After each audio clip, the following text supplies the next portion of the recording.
Kaleshwaram commission విచారణ బహిరంగంగా కొనసాగుతోంది. ఇవాళ మరోసారి కమిషన్ ఎదుట విచారణకు ఈఎన్సీ హరిరామ్ హాజరు కానున్నారు. అక్టోబర్ 2వ తేదీ వరకు బహిరంగ విచారణ కొనసాగనుంది. 45 మంది ఇంజనీర్లు, ఉన్నతాధికారులు, అకౌంట్స్ అధికారులను కమిషన్ విచారించనుంది. నిన్న హరిరామ్ను కమిషన్ అధికారులు 90కి పైగా ప్రశ్నలు అడిగారు. పలు ప్రశ్నలకు హరిరామ్ సమాధానాలు దాటేశారు.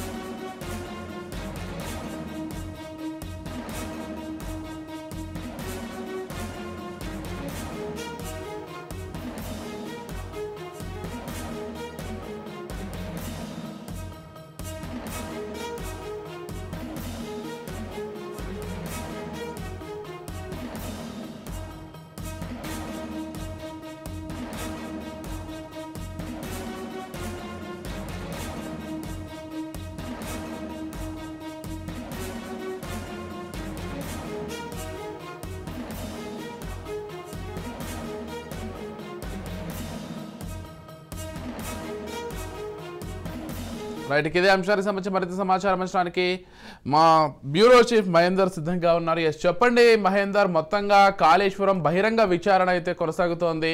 ఇందులో భాగంగానే అనేక మంది దీనికి సంబంధించినటువంటి ఆర్థిక అధికారులకు సంబంధించి కావచ్చు, ఇతర అధికారులను కూడా, ఇందులో పాల్పంచుకున్నటువంటి ఇతర అధికారులను కూడా పిలిచి ప్రతి ఒక్కరిని కూడా ప్రశ్నిస్తోంది. అసలు గతంలో ఆర్థికంగా ఏ విధంగా కాళేశ్వరాన్ని నిర్మించారు, లేకపోతే దానికి సంబంధించినటువంటి అవకతవకలకు సంబంధించి కూడా దీనికి సంబంధించిన పూర్తి డీటెయిల్స్ ఏంటి మహేందర్?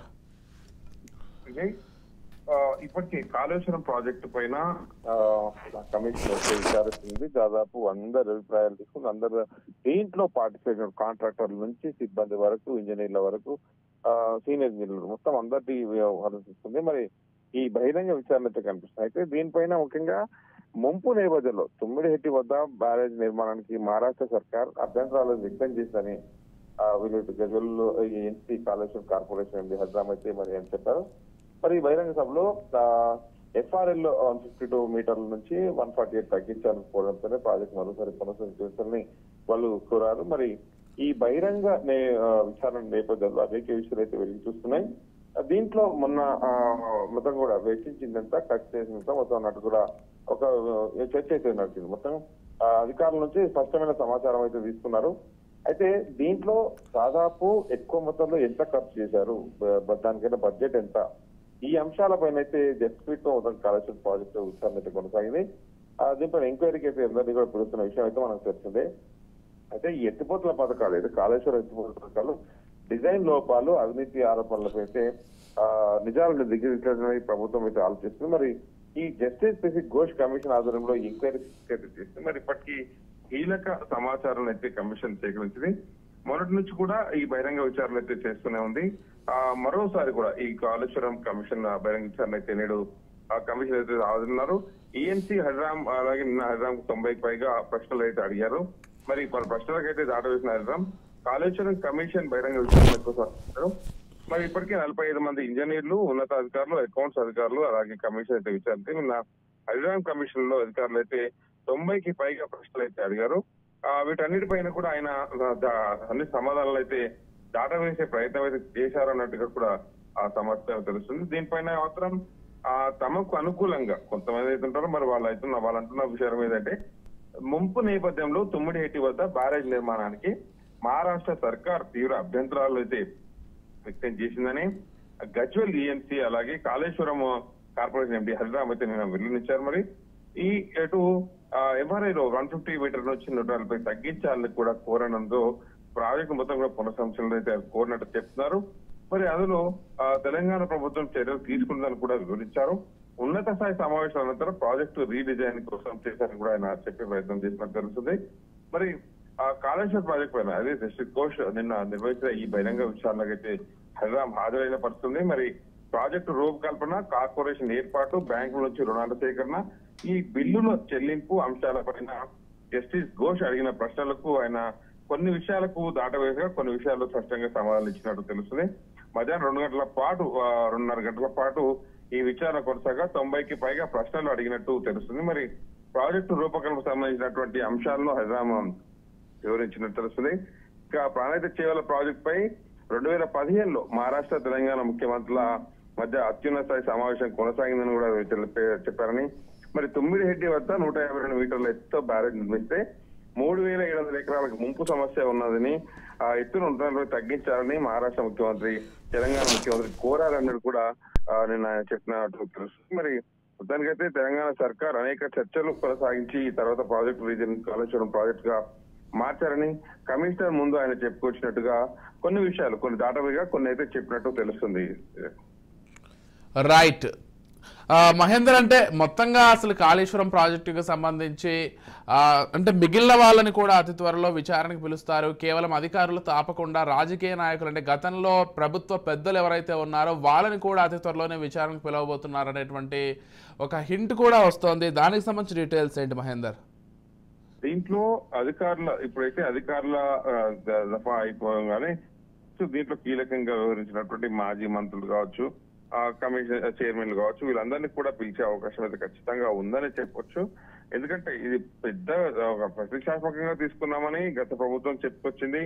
మరి ఈ ఎలక్షన్ నాటికి దీనిపైన ఇట్లా బ్యారేజ్ కుంగిపోవడం, నీళ్ళు లీకేజ్ కావడం, ఇట్లా బొంగులు రావడం, ఇవన్నీ మనం చూస్తున్నాం.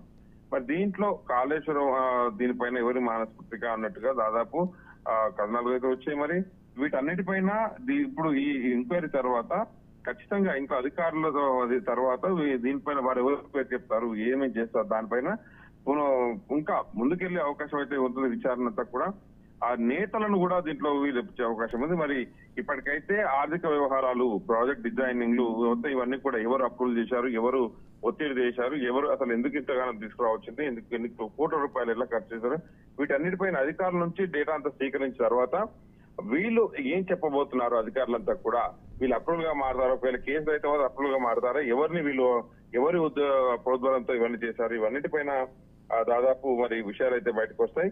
ఇక దాదాపు మనం చూసాం మేడిగడ్డ బ్లాక్స్ కుంగిపాటు కావచ్చు, ఇవన్నీ కూడా కారణాలు. ఈ వరద వేగాన్ని అంచనా వేయకపోవడం, గేట్లను మ్యాన్యువల్ ప్రకారం ఇవన్నీ కూడా మనం చూసి ఉన్నాం. మరి వీటన్నిటిపైన భవిష్యత్తులో పూర్తిగా అధికారుల తర్వాత నేతలను కూడా కార్పొరేషన్ విచారించే అవకాశం అయితే, కమిషన్ విచారించే అవకాశం అయితే కనిపిస్తుంది. మహేందర్, అంటే ఒకవైపు నిర్మాణ లోపాలు, మరోవైపు ఈ నిర్మాణానికి సంబంధించి అంటే పూర్తిగా ఆర్థిక అవకతవకలు జరిగాయనేటువంటి ఒక ఆరోపణ కూడా ఉంది. దాంతో పాటుగా కొంతమంది కాంట్రాక్టర్లకి కట్టబెట్టి తద్వారా కొంతమందికి లబ్ధి చేకూర్చే ప్రయత్నం గత ప్రభుత్వం చేసింది. అందులో అధికారులు కూడా సహకరించారనేటువంటి విమర్శలు కూడా ఉన్నాయి. కాబట్టి ఆ దిశగా కూడా ఎక్కువగా విచారణ కొనసాగొచ్చనేటువంటి నేపథ్యంలో దాన్ని ఎలా చూడాలి మహేందర్? నిన్న మనము దీంట్లో దాదాపు అధికారులందరినీ పిలుస్తున్నారు.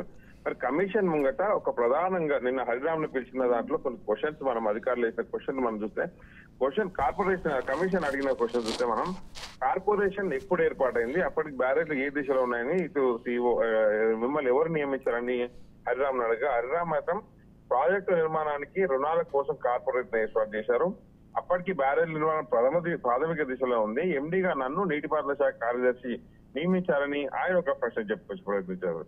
అలాగే ప్రాజెక్టు ఖర్చు ప్రయోజన నిష్పత్తి ఎలా ఉందని కార్పొరేషన్ వార్షిక నివేదికల చట్టం ఉంచారా అని ప్రశ్న అడగగా కూడా ఖర్చు ప్రయోజన నిష్పత్తి 1.51గా ఉంటే రాబడి మాత్రం 1.51గా ఉంది. 2016-17 నుంచి 2020-21 మధ్య ప్రభుత్వానికి నివేదికలు సమర్పించామని కూడా ఆయన చెప్పుకొచ్చారు. ఇలా ఒక్కొక్కటి కూడా ప్రాజెక్టు ఖర్చు, ప్రయోజన నిష్పత్తి, ఇవన్నీ కూడా క్వశ్చన్లు దాదాపు చాలా సీరియస్ గా ఉంది ఈ విషయంలో అనుకోవచ్చు. ఒక్కటి కాదు, రెండు కాదు. ఈ కార్పొరేషన్ బైలాస్ లో ఇవన్నీ కూడా అన్ని తీసుకురావాలని, ఇవన్నీ ఆస్తులు కుదవబెట్టారా, నెలకి ఎంత కడుతున్నారు, ఇలాంటి క్వశ్చన్లన్నీ కూడా చాలా స్పష్టంగా ఉంది. ఎందుకంటే ఒక పెద్ద భారీ ప్రాజెక్టు, వేల కోట్ల లక్షల కోట్ల రూపాయలు ఖర్చు పెట్టారు కాబట్టి మరి కార్పొరేషన్ ఈ కమిషన్ అయితే మొత్తం కూడా దీన్ని వదిలే పరిస్థితి లేదు. అన్ని క్వశ్చన్లు చాలా తీవ్రంగా, చాలా క్వశ్చన్లు ఎవరి పరిధిలో పనులు ఉన్నాయో ఆ పరిధికి తగ్గట్టు క్వశ్చన్స్ అన్ని కూడా వేస్తూనే ఉంది. వాళ్ళ నుంచి పూర్తి విషయాలు అయితే సేకరిస్తున్న పరిస్థితుంది. మరి దీని తర్వాత అధికారుల తర్వాత వీళ్లకు మొత్తంగా కూడా ఈ అవకతవకలన్నీ కూడా బయటకు వస్తే మాత్రం దీనికి ప్రోత్సహించినటువంటి నేతలకు కూడా ఉచ్చుబిగే అవకాశం ఖచ్చితంగా కనిపిస్తుంది. Right, thank you Mahender.